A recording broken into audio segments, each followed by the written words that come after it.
der Welt. Ihr seid mir alle viel teurer, noch viel Geld.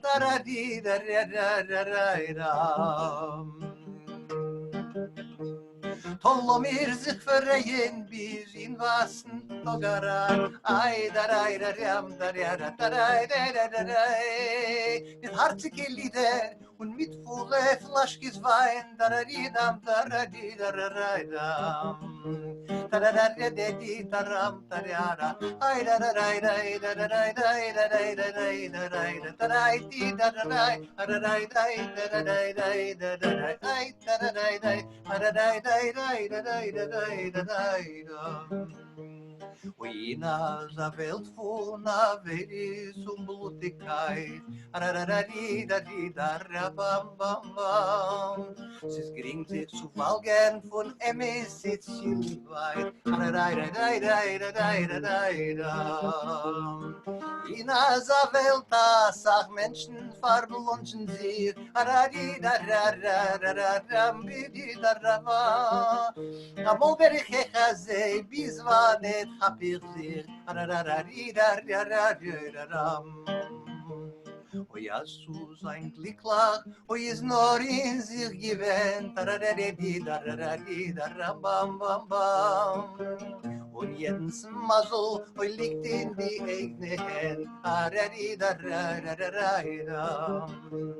Oh, sing schön, das Liedl zu, frag da lacht Eirinke, ai da ram, da ram. Und wer schön beim mutig in die Herzer Eirinke,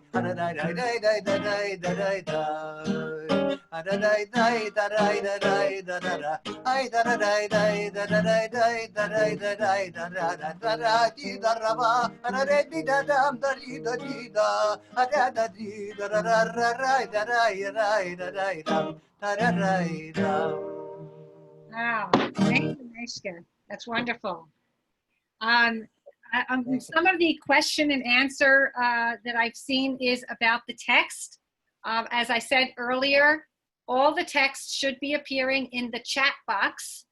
Some people did request not only the lyrics, but also the translations. And one person also said the Yiddish text. So for those of you who have a Yiddish font, some people find it easier to read it with Yiddish alphabet than in English transliteration. So yeah, we'll be sure to get the text in the chat box as soon as we can. One person asked, who's anonymous, do any of these artists write their own original Yiddish songs? I'm assuming that they're saying not translations of songs. So Meshka is raising his hand. Would you like?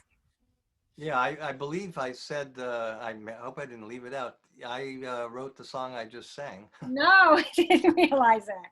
Okay, so there's one answer. Anybody else? Oh, Sarah, I have been known to, yes. can you share one of them? Well, I mean, I think I have a couple that were recorded in the early 2000s by a band called Chevra run by Michael Winograd. And then I have a song that's called Echad, which is on Frank London's Carnival Conspiracy. That's great.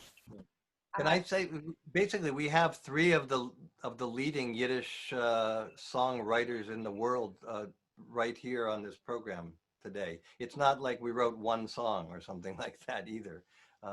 Both Sarah and Daniel and I have written quite a few songs in Yiddish, as well as Daniel's wonderful tradaptations, as he calls them, of songs from in English or in other languages. I That's also write, I write in Yiddish, in like old style, the old combinations of Yiddish and Russian, Yiddish and Ukrainian, Yiddish and English now, yes. Yiddish and Yiddish, Spanish. yes, Yiddish folk songs were always influenced by the cultures of the people who were living around them. That's natural, and that's what made it so beautiful. Daniel, maybe you would like to share one of the songs that, even if it's not originally in Yiddish, but they seem so Yiddish. One person said Daniel Kahn's Yiddish version of Hallelujah was as moving, if not more moving to me than the English original. I just know that Leonard Cohen would have loved it. How does Daniel feel about it? How do I feel about it? Well, I love that song. I wouldn't have translated it if I didn't. And I tried to find in the translation, the thing that drew me to the original. I don't want to do the whole thing. It's very long. It took Leonard Cohen about 5 years to write it. But I don't know. Or you could just do two verses.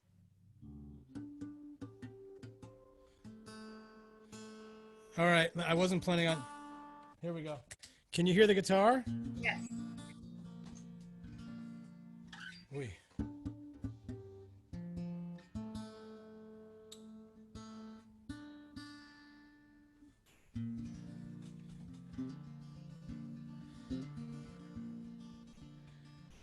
Gewinn an Nigen wie a Sod, was David hat gespielt vor Gott, nur dir wird's nicht gewinn als a Yeshua. Und me singt a Zoi, a Fa, a Sol, a Misha Berech hebt a Kol, der Duller Melech webt a Halleluja. Und das ist alles, es ist nicht kein Sach. Ich mach derweile, was ich mach.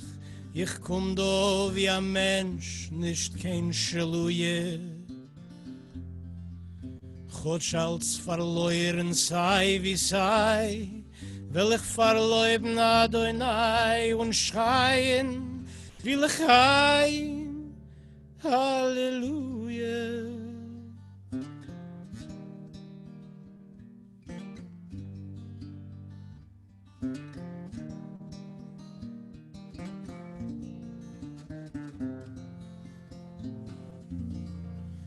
Thanks, Daniel. That's great. Sure. Ruth Gruber writes, thank you, Michael. She was going to ask perspective regarding today's interest to what's been going on for 40 years or more. And she says, you were writing new songs in Yiddish 30 years ago. Is there a real new difference now, or is it evolution, a new departure, et cetera, et cetera?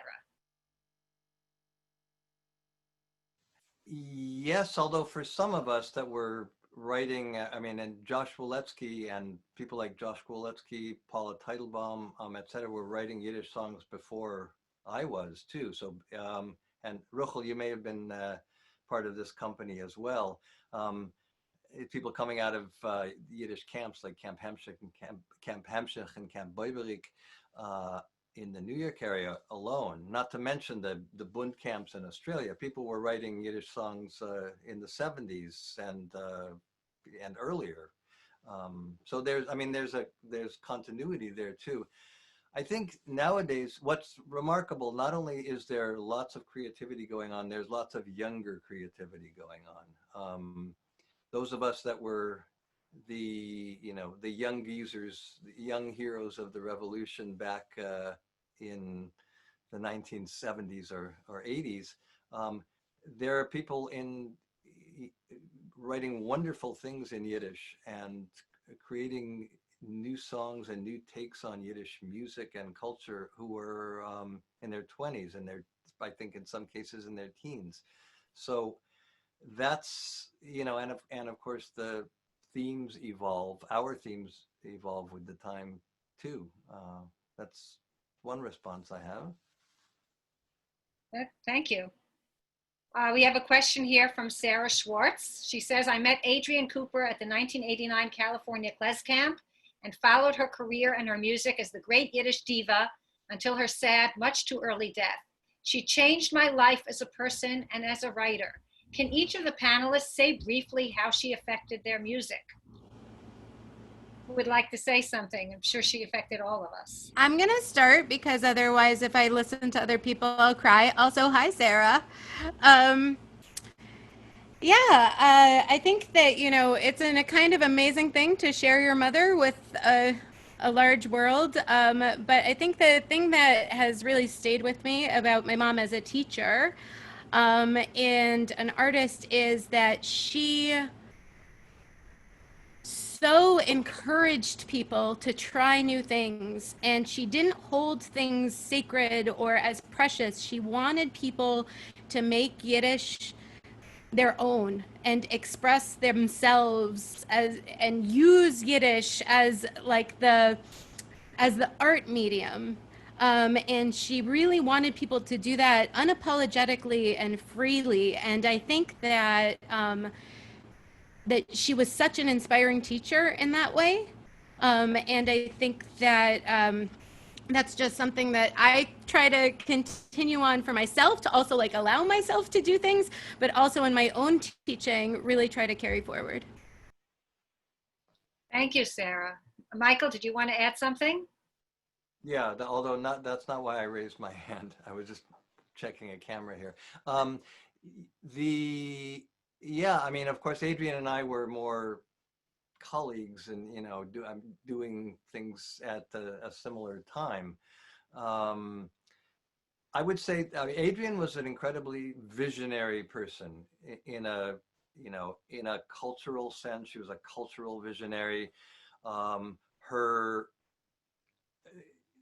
emphasis on the social and political dimensions of Yiddishkeit and Yiddish song were, while many of us, and I myself certainly shared that, but Adrienne she did a lot of things that I remember at times my response was like, darn, why didn't I think of that? Or, of course, she gave us, kind of shone the lights on the road ahead in so many ways. And I think she was incredibly powerful and impactful in this world of Yiddish. She was. Maybe we could end with one of her songs. I mean, she did a couple of versions of old Yiddish songs. Who would like to lead it? Sarah, maybe Sarah. you? Yes, Sarah? I don't know, unless you would like to lead something. She did teach you songs in the Zoomer program. That's not very nice to pass it. Here, you, yeah. Well, I suppose. Well, of the couple of songs that I learned from her, one would be what, Schneerle Perle? Hey, shut up. Why don't we finish with Schneerle Perle, because I love that one. Yeah. So I just have to say that the two songs that I learned from Adrian Cooper that went on to go other places were Alle Brüder and Schneur la Perle. And, you know, the thing is that when I heard these songs, you know, it's, when Michael was saying, like, you know, why didn't I think of that? These were songs, when I heard them, I didn't understand why they weren't better known. And, you know, and she, and, you know, and then there was things that were, you know, that people were teaching, you know, at Kles Camp and such, but there wasn't like a bigger, you know, these songs didn't have a bigger audience or a bigger group of people who were singing them. So, yeah, so this was one of those, and I just thought this is like a great song. I mean, The reason I want to finish is because we're almost out of time. okay, So if we could just hear a verse of that, that would be great. yeah, sure.